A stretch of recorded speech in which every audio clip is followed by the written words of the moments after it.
జై తెలంగాణ జై తెలంగాణ ఇవాళ తెలంగాణ రక్షణ సేన జెండాలను ఆవిష్కరించుకోవడానికి హన్మకొండ, వరంగల్, పరకాల్ ఈ అన్ని ప్రాంతాలను కూడా చుట్టి రావడం జరిగింది. మొదటిసారి తెలంగాణ రక్షణ సేన పెట్టిన తర్వాత ఉమ్మడి వరంగల్ జిల్లాను పర్యటించుకోవడం చాలా సంతోషంగా ఉంది. మరి వరంగల్ ప్రాంత ప్రజలు విప్లవాలని, సరికొత్త ఆలోచనలని, కొత్త పంతాన్ని, ఎవరైనా ఉన్నటువంటి అవినీతిని కానీ అరాచకాన్ని కానీ ప్రశ్నించి సమాజ హితం కోసం పనిచేసే వాళ్ళని ఖచ్చితంగా ఆదరిస్తారనే సంపూర్ణ విశ్వాసం మాకున్నది. పుట్టినటువంటి ఆలోచనలను కర్కశంగా అణిచివేసేటటువంటి ప్రభుత్వాలు ఉన్నా కూడా చాలా గుండె ధైర్యంతో ఆ ఆలోచనలను ముందుకు తీసుకుపోయినటువంటి అనేక మంది మేధావులు కూడా ఉమ్మడి వరంగల్ జిల్లాలో పుట్టినారన్న విషయాన్ని ఈ సందర్భంగా మనం గుర్తు చేసుకోవాలి. తెలంగాణ ఉద్యమానికి దిక్సూచిగా నిలిచినటువంటి ప్రొఫెసర్ జయశంకర్ గారు అయితేనేమి, అదేవిధంగా ఆదివాసీలకు అండగా నిలబడ్డటువంటి ప్రొఫెసర్ బియ్యాల జనార్దన్ రావు గారు అయితేనేంటిది, లెఫ్టిస్ట్ భావజాలాన్ని తన మదిలో నింపుకొని జీవిత పర్యంతం ఇప్పటికి కూడా కొట్లాడుతున్నటువంటి వరవర్రావు గారు అయితేనేమి, ఇట్లా ఒకరు కాదు ఇద్దరు కాదు అనేక మంది ఉన్నారు. మరి యావత్ భారతదేశానికి ఆదర్శంగా నిలిచిన మహిళా శిరోమణి రాణి రుద్రమదేవి వారసత్వాన్ని పుణికిపుచ్చుకున్నటువంటి ఈ జిల్లాలో మరి తెలంగాణ రక్షణ సేన పెట్టిన తర్వాత మొదటిసారి పర్యటిస్తూ ఉన్నాం. వరంగల్, హనుమకొండ, ఉమ్మడి వరంగల్ జిల్లా ప్రజలందరినీ కూడా మనస్ఫూర్తిగా వినమ్రంగా మరి మా పార్టీని ఆదరించమని, సరికొత్త ఎజెండాతో వస్తున్నటువంటి మా పార్టీకి, పార్టీ శ్రేణులకు అండగా నిలవమని మనస్ఫూర్తిగా మిమ్మల్ని కోరుతూ ఉన్నాం. మరి ఇవాళ వరంగల్ వెస్ట్లో మరి హనుమకొండ, వరంగల్కి సంబంధించిన కార్యాలయాన్ని ఇక్కడ ప్రారంభించుకున్నాం టీఆర్ఎస్ది. ఇంకా ఫ్యూచర్లో ఇంకా అనేక కార్యాలయాలు కూడా ప్రారంభించుకుంటాం. పెద్ద ఎత్తున పార్టీని కూడా మరి ప్రజల్లోకి తీసుకొని వెళ్ళడానికి అన్ని ప్రయత్నాలు చేస్తాం. ఇవాళ ఈ రాష్ట్రంలో కొత్త పార్టీ ఏం అవసరం ఉంది అనేది ఒక్కసారి వరంగల్ ప్రజలు ఆలోచన చేయాలి. ఇప్పుడు ఉన్నటువంటి 3 పార్టీలు, అది బీఆర్ఎస్ కావచ్చు, కాంగ్రెస్ కావచ్చు, బీజేపీ కావచ్చు, అనేక రకాల కార్యక్రమాలు చేసినామని చెప్పినప్పటికీ ఇప్పటికీ వరంగల్లో ఇండ్లు లేని పేదలు అనేకం ఉన్నారు. ఉమ్మడి వరంగల్ జిల్లాలో ఇప్పటికీ కేవలం పెన్షన్ మీద బతుకుతున్నటువంటి పేదలు అనేక మంది ఉన్నారు. వరంగల్ పట్టణాన్నే చూసుకుంటే వరంగల్, హనుమకొండ, కాజీపేట్, ట్రై సిటీస్ని చూసుకున్నా కూడా మరి అప్పుడెప్పుడో పెట్టినటువంటి విద్యా సంస్థలు తప్పితే తెలంగాణ రాష్ట్రం ఏర్పడ్డ తర్వాత ఇంతవరకు ఒక కొత్త విద్యా సంస్థ కూడా రాలేదు. అది ఎన్ఐటి కానీ, ఆర్ఈసి కానీ, కాకతీయ కానీ అంతకుముందు ఎప్పుడో పెట్టినాయి. కానీ తెలంగాణ స్వరాష్ట్రంగా ఏర్పడ్డ తర్వాత సగర్వంగా ఇదిగో మా బిడ్డలకు ఒక విద్యా సంస్థను పెడుతున్నాం, ఇదిగో మా బిడ్డలకు కొత్త యూనివర్సిటీ ఇస్తున్నాం అనేటటువంటి ఆలోచనతో ఏ ఒక్కటి కూడా ఏర్పాటు జరగలేదు. అంటే అటు విద్యలో చూసుకున్నా, ఇటు వైద్యంలో చూసుకున్నా, ఉద్యోగాల కల్పన పరంగా చూసుకున్నా, పరిశ్రమల పరంగా చూసుకున్నా, ఎట్లా చూసుకున్నా సరే తెలంగాణ వచ్చిన తర్వాత ఉమ్మడి వరంగల్ జిల్లాలో మార్పు ఏం జరిగింది అని అంటే, ఉన్న ఒక్క జిల్లాను తీసి అనేక జిల్లాలు చేసుకోవడం, దానిలో రకరకాల కన్ఫ్యూజన్లు, దానిలో చాలా అవినీతి, అది ఏ పరిపాలన అయినా సరే జరుగుతూ వచ్చింది. ఇవాళ మీరు చూసుకుంటే మున్సిపల్ కార్పొరేషన్ వరంగల్కి సంబంధించి ఆలోచన చేసుకుంటే ఇప్పుడు కూడా యాజ్ ఆన్ టుడే కూడా ఒక కమిషనర్ లేడు. కలెక్టరే యాక్టింగ్ కమిషనర్. ఎందుకు లేడు కమిషనర్ అంటే, హైదరాబాద్ తర్వాత పెద్ద సిటీ వరంగల్, అంత పెద్ద వ్యాపారం జరిగేటటువంటి సిటీ అయినా సరే ప్రభుత్వానికి పట్టిలేదు. 2 మంత్రులు ఉన్నారు. ముఖ్యమంత్రి స్వయంగా వచ్చి 5200 కోట్లతోని అండర్ గ్రౌండ్ డ్రైనేజ్ చేస్తా అని చెప్తే దానికి ఇంతవరకు దిక్కు మొక్కు లేదు, కనీసం ఒక ఆలోచన లేదు. అవన్నీ పక్కన పెడితే అసలు కంప్లీట్ హన్మకొండ, వరంగల్, కాజీపేట్, ట్రై సిటీకి సంబంధించి ఇంతవరకు ఒక మాస్టర్ ప్లాన్ కూడా రూపొందించుకోలేకపోయినా. అంటే ఎటుపోతున్నాం మనం, రాష్ట్రం ఎందుకు సాధించుకున్నాం అనే ప్రశ్న ఇవాళ ప్రతి యువకుల్లోనూ, ప్రతి మహిళలోనూ, ప్రతి మేధావిని కూడా వేధిస్తున్నటువంటి ప్రశ్న. కాబట్టి తెచ్చుకున్నటువంటి తెలంగాణను, వరంగల్ను బాగా చేసుకోవాలంటే అందరం కూడా పిడికిలు బిగించి ముందుకు నడవాల్సిందే అనేటటువంటి ఆలోచనతోని మరి ఇవాళ ఈ రాష్ట్రంలో ఒక కొత్త ప్రత్యామ్నాయ శక్తిగా, రాజకీయ ప్రత్యామ్నాయ శక్తిగా మేము ముందుకు రావడం జరిగింది. మరి వాళ్ళని వీళ్ళని తిడుతున్నారు, మీరేం చెప్తారంటే మేము ఒక 5 ముఖ్యమైనటువంటి ఎజెండా పెట్టుకున్నాం. పాంచజన్యం అని దానికి పేరు పెట్టుకోవడం జరిగింది. మా ఆలోచన ఒకటే, తెలంగాణ రక్షణ సేన నుండి, టీఆర్ఎస్ నుండి ఏ పేద ఇంటి బిడ్డ కూడా ప్రైవేట్ స్కూల్కి పోయినా సరే వాళ్ళకు ఒక్క రూపాయి ఖర్చు లేకుండా చదివించుకోవాలి, దానికోసం ప్రయత్నం చేస్తున్నాం. అదేవిధంగా వైద్యమైనా సరే ఇక్కడ కూడా ఖర్చు కావద్దు, ఒక్క రూపాయి కూడా పేదవారికి, దానికోసం ప్రయత్నం చేస్తాం. సామాజిక న్యాయ తెలంగాణ సాధన కోసం ప్రయత్నం చేస్తాం. యువతీ యువకులకు మంచి పరిశ్రమలు పెట్టించడానికి మా వంతు ప్రయత్నం చేస్తాం. అదేవిధంగా రైతన్నల కోసం తప్పకుండా ప్రయత్నం చేస్తాం. ఇప్పుడే ఏనుమాముల మార్కెట్ దగ్గర మేము జెండా ఎగరేసుకొని వచ్చినాం. నేను ఇవాళ ఛాలెంజ్ చేసి చెప్తా ఉన్నా, ఉమ్మడి వరంగల్కి సంబంధించిన కాంగ్రెస్ పార్టీ నాయకుల్ని మార్కెట్కి రమ్మనండి. ఒకసారి రైతన్నలు కొట్టి తరిమేసేటటువంటి పరిస్థితి ఉన్నది. ఇవాళ కూడా అన్ని కళ్ళలలో వడ్లు భయంకరమైన పరిస్థితి. లారీలకు కూడా రైతులే పెట్టుకోవాలి.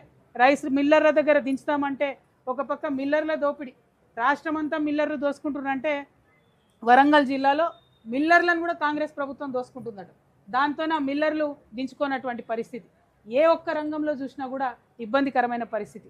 అనేకం చెప్పిన ఉమ్మడి వరంగల్లో, ముఖ్యంగా వరంగల్ పట్టణంలో ఫిన్టెక్ టవర్ కడతామని చెప్పారు ముఖ్యమంత్రి గారు, ఇంతవరకు లేదు. కమాండ్ కంట్రోల్ సెంటర్ కడతామని చెప్పి ప్రారంభం చేసి 9 ఏళ్ళైంది, అది కూడా ఇంతవరకు లేదు.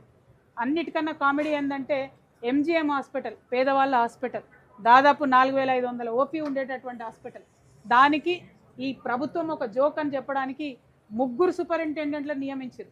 అవి ఏ ఆర్డర్లో ఏమేమి డిపార్ట్మెంట్లు ఇచ్చినాయో 3ని నియమిస్తే వాళ్ళు ఒక్కరు కూడా లేరు. అసలు సూపరింటెండెంట్ లేనటువంటి పరిస్థితి ఉంది. అంటే విద్యను గాలికి వదిలేసి, వైద్యాన్ని గాలికి వదిలేసి, మొన్న ముఖ్యమంత్రి గారు చెప్పారు నేను హిట్లర్నని, ఆయన అన్నట్టే చేస్తున్నాడు. 27,000 పాఠశాలలు తగ్గించి 4,000 చేస్తా అన్నాడు. ఇవాళ ఏమైంది, వరంగల్ పట్టణంలోనే దాదాపు 23 పాఠశాలలు మూసేసినటువంటి పరిస్థితి. ఓకే, మూసేసిండ్రు, ప్రత్యామ్నాయం ఏంది? ఇంటిగ్రేటెడ్ స్కూల్ కట్టిండ్రా అంటే దాని వైపు ఆలోచన కూడా లేదు. ఇంకొక పక్క భారతీయ జనతా పార్టీ మామ్నూరు ఎయిర్పోర్ట్ అయిపోయింది ఇగో అన్నారు, కానీ ఇంతవరకు కూడా రైతుల దగ్గర పోలేదు, భూసేకరణ జరగలేదు. రైల్వే కోచ్ ఫ్యాక్టరీ వచ్చేసింది, అయిపోయింది, రేపు తెల్లారు ఉద్యోగాలు వస్తాయన్నట్టు మాట్లాడింది. తీసుకొచ్చి కొంత మెటీరియల్ డంప్ చేసిరు, బిల్లులు ఎత్తి ఏం జరగనటువంటి పరిస్థితి.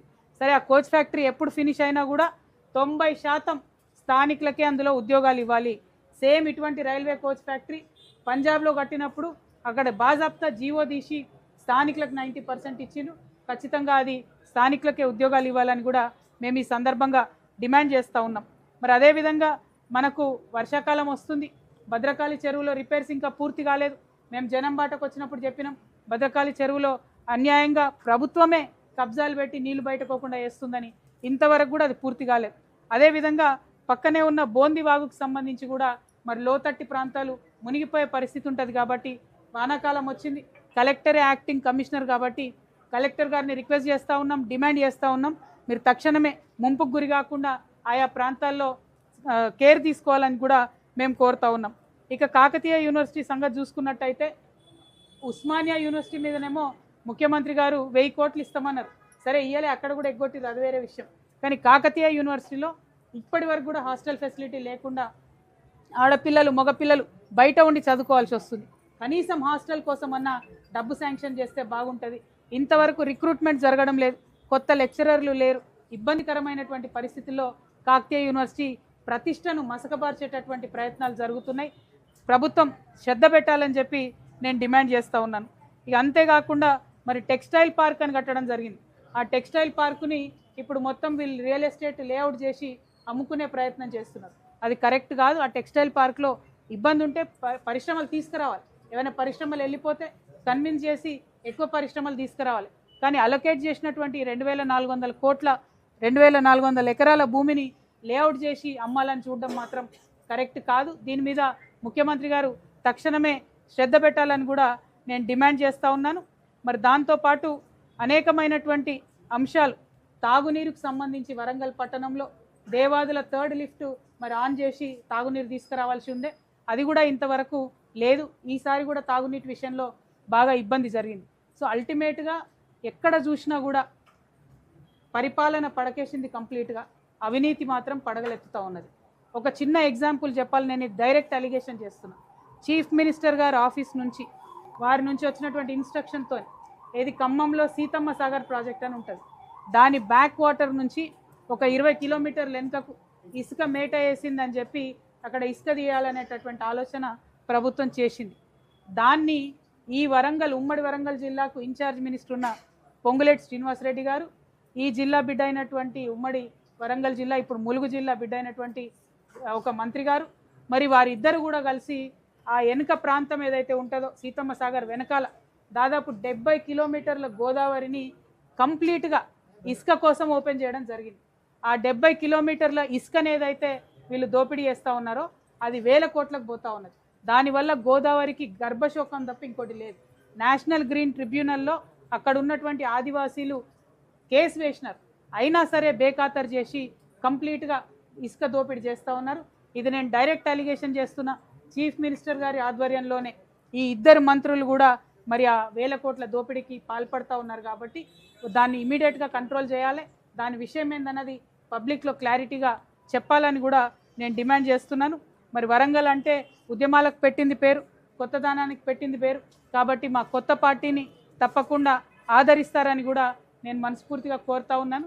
వరంగల్కు నేను కొత్త కాదు, నాకు వరంగల్ కొత్త కాదు, మీ పత్రికా మిత్రులందరూ కూడా నాకు కొత్త కాదు. మిమ్మల్ని కోరేది ఒకటే, మా దగ్గర అంతా కూడా యువమిత్రులు, మహిళలు, పెద్ద ఎత్తున నాయకులు ఉన్నారు. వారు అనేక అంశాలను మాట్లాడుతుంటారు. మీ డైరెక్షన్ కూడా ఉండాలి.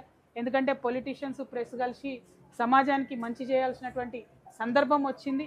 సరిగా వరంగల్లో కూడా ప్రెస్ మిత్రులకు జరిగిన అన్యాయం గురించి నేను చెప్పను, ఎందుకంటే అన్ని జిల్లాల్లో మీకు కామన్గా అన్యాయం జరిగింది. కాబట్టి దాని మీద మళ్ళొకసారి మాట్లాడుకుందాం ప్రైవేట్గా.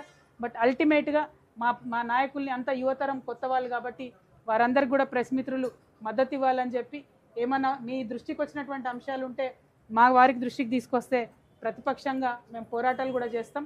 ఎందుకంటే ఇలా రాష్ట్రం మొత్తంలో కూడా పోరాడుతున్నది ఒక టీఆర్ఎస్ పార్టీ మాత్రమే. జూలై 2వ తారీఖు నాడు మేము చెప్పడం జరిగింది, ఉద్యమకారులందరూ కూడా దయచేసి వరంగల్ జిల్లాలో ఉన్న ఉద్యమకారులు కూడా ప్రతి ఊరు నుంచి కదిలి హైదరాబాద్లో ఉన్న ఉప్పల్ బగాయత్కి రావాలి. ఎందుకంటే ఉద్యమకారులకు మాట ఇచ్చిన ముఖ్యమంత్రి గారు మాట తప్పినరు. భూ పోరాటాల ద్వారా మాత్రమే ఉద్యమకారులకు 250 గజాల జాగా తీసుకోగలుగుతాం. మనం కరీంనగర్లో భూ పోరాటం చేసినాం, ఇప్పుడు ఆ జాగాల పోయి మైసమ్మ గుడి కడతాం, అక్కడనే మా ఉద్యమకారులకు ల్యాండ్లు పంచుకుంటాం, జెండా పాతాం. అట్లనే ఫ్యూచర్లో జిల్లాలో కూడా ఉద్యమకారుల కోసం భూ పోరాటాలు చేస్తాం. మనం హైదరాబాద్లో జూలై 2వ తారీఖున జరిగే భూ పోరాటానికి పెద్ద ఎత్తున అందరు కూడా తరలి రావాలని కూడా కోరుతా ఉన్నా. మరి 5 రోజుల నుంచి సింగరేణి పర్యటన చేసుకుంటూ వచ్చినాం. ఆ దుఃఖం, ఆ బాధ, ఆ కార్మికుల యొక్క ఆవేదన చూసి ఒక నిర్ణయం తీసుకోవడం జరిగింది. ప్రభుత్వానికి ఒక నెల సమయం ఇచ్చినాం. ఇవాళ జూన్ 20వ తారీఖు, జూలై 20 తారీఖు వరకు సమయం ఇచ్చినాం. ఆ లోపల డిపెండెంట్ ఎంప్లాయ్మెంట్స్ మీద వారు స్పష్టమైనటువంటి ప్రకటన తీసుకొని నెలకు 2 సార్లు మెడికల్ బోర్డు పెట్టాలని డిమాండ్ చేస్తున్నాం. ఎలియాస్ నేమ్స్ మీద అఫిడవిట్ తీసుకొని ఉద్యోగుల మీద వేధింపులు ఆపాలని డిమాండ్ చేస్తున్నాం. ఈ 2 డిమాండ్లు ప్రధాన డిమాండ్లుగా జూలై 20వ తారీఖు నాడు నిరవధిక నిరాహార దీక్షకు టీఆర్ఎస్ పార్టీ తరఫున నేను కూర్చోబోతా ఉన్నాను. కాబట్టి మరి కార్మికులందరినీ కూడా సంఘటితం చేసుకొని ముందుకు వెళ్తాం, కార్మికుల హక్కులు సాధించుకుంటాం, ఈ ప్రభుత్వం మెడలు వంచుతామని కూడా ఈ సందర్భంగా తెలియజేస్తూ మళ్ళొకసారి టీఆర్ఎస్ పార్టీని ఆదరించమని వరంగల్ జిల్లా ప్రజానికాన్ని అందరినీ కూడా వినమ్రంగా కోరుతున్నాను. జై తెలంగాణ, జై తెలంగాణ.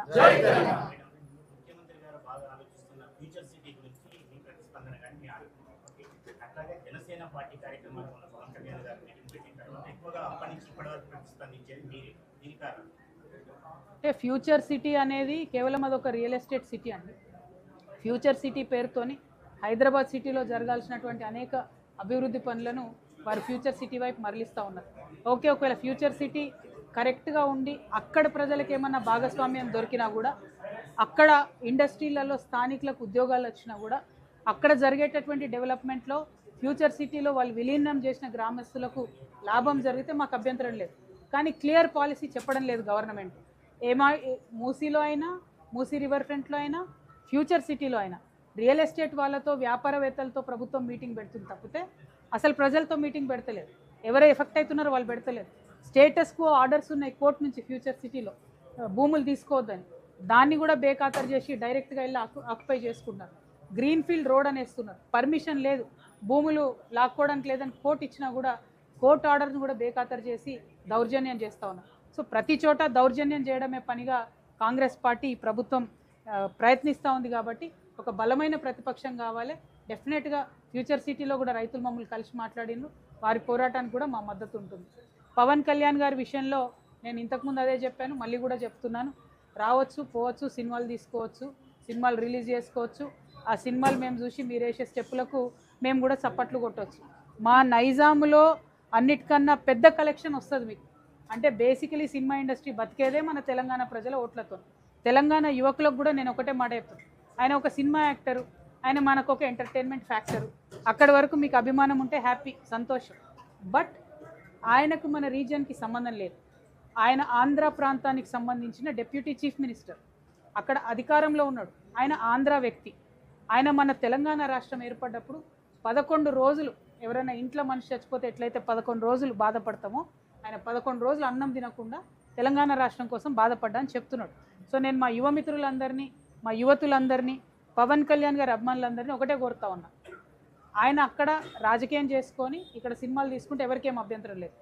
ఇక్కడ రాజకీయం మాత్రం తెలంగాణ బిడ్డలే చేయాలని చెప్పి మేము బలంగా పిడికిలెత్తి కొట్లాడి 1200 మంది బిడ్డలు చనిపోయి ఎంతోమంది ఉద్యమకారులు బలైపోతే వచ్చిన రాష్ట్రం. సో చిన్నపిల్లలుగా, యువకులుగా మీకు ఆ చరిత్ర తెలిసి ఉండకపోవచ్చు, దయచేసి తెలుసుకోండి. వాళ్ళు సినిమా యాక్టర్ల ముసుగులో వస్తారు, తర్వాత మన రాష్ట్రం మీద కబ్జా పెడతారు. అంతకుముందు కూడా అదే జరిగింది. సినిమాల ముసుగులో వచ్చిండ్రు, మీ భాష బాగాలేదు, మా భాష బాగుందని చెప్పి మొదలు పెడతారు. మీరు పుట్టినప్పుడు, ఈ యువకులు పవన్ కళ్యాణ్ ఫ్యాన్స్ పుట్టినప్పుడు మమ్మల్ని ఏడిపించిర్రు. మేము తెలంగాణ యాసలో మాట్లాడలేని పరిస్థితి ఉండే. అప్పుడు కొట్లాడిన మా యాసలనే మాట్లాడతాం, మా భాషలనే మాట్లాడతామని ఏమన్నారు అప్పట్లో. మాది నా ఊరు యాదగిరి, మా ఊరు భువనగిరి, నా పేరు యాదగిరి, నేను చేసేది దాదాగిరి అని చెప్పి తెలంగాణలో ఉన్న అన్ని ప్రాంతాలను అవమానించేటట్టుగా డైలాగులు ఉంటుండే ఒకప్పుడు సినిమాల్లో. కానీ తెలంగాణ ఉద్యమం తర్వాత సినిమా ఇండస్ట్రీ తెలంగాణ అటువంటి డైలెక్ట్ని హీరోలకు పెట్టడం ప్రారంభించి తెలంగాణ భాషలో మాట్లాడడం ఫ్యాషన్ అయింది. సో మా యూత్ అందరికి కూడా నేను అపీల్ చేస్తా ఉన్నా, he's an entertainment factor, enjoy his movies, see his dances, go to his movies, but politically he's unfit, he cannot come into our state. అందుకు మనం కొట్లాడిందే ఆయన కోసం, కొట్లాడిందే ఇట్లాంటి వ్యక్తులను మన దగ్గర రాకుండా ఉండడం కోసం. సో రండి, పోండి, సినిమాలు తీసుకోండి, మేకప్లు చెప్పుకోండి, ప్యాకప్లు చెప్పుకోండి, కానీ మా సెక్రటేరియట్ దిక్కు చూస్తే మాత్రం ఊరుకునేది లేదు. Thank you. అంతేనా, ఇంకేం లేదుగా. జై తెలంగాణ, జై తెలంగాణ.